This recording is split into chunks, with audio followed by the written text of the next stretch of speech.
Fake narrative factory, आता fake narrative फॅक्टरीमध्ये मार्कडवली जोडला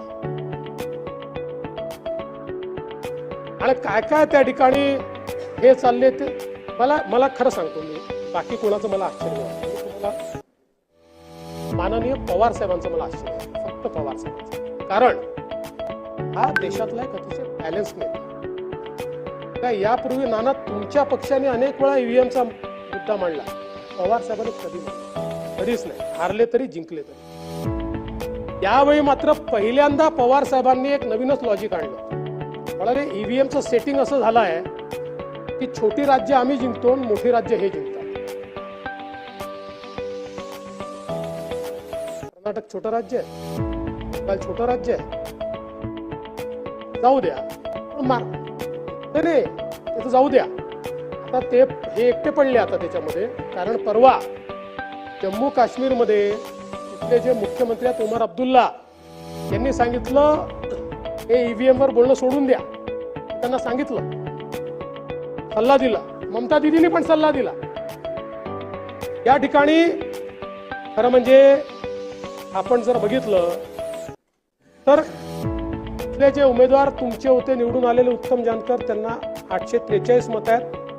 राम सातपुतेंना 1003 मत आहेत मार्कडवाडी. त्याच मार्कडवाडीमध्ये 2014 ची निवडणूक जर बघितली, सिंह मोहिते पाटील साहेबांना 533 मत आहेत आणि सदाभाऊ खोतांना 664 मत आहेत.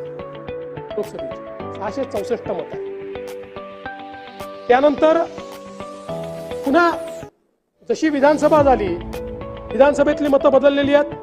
हनुमंत डोळसला 294 आहेत, अनंत खंडागळेला 969 आहेत.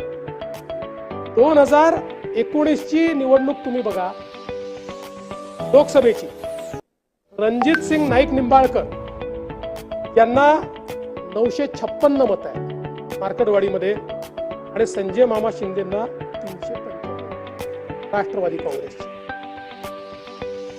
आता सगळीच आकडेवारी माझ्यापर्यंत आहे, पण या ठिकाणी एक राम सातपुते सारखा सर्वसाधारण घरचा कार्यकर्ता 5 वर्ष राब राबतो आणि एकट्या मार्कडवाडीमध्ये 22 कोटी रुपयाची कामं करतो. 22 कोटी रुपये. आणि त्याला जास्त मतं मिळाल्यानंतर त्या ठिकाणी लोकांना जाऊन धमकवता तुम्ही. ही धमकी होती लोकांना.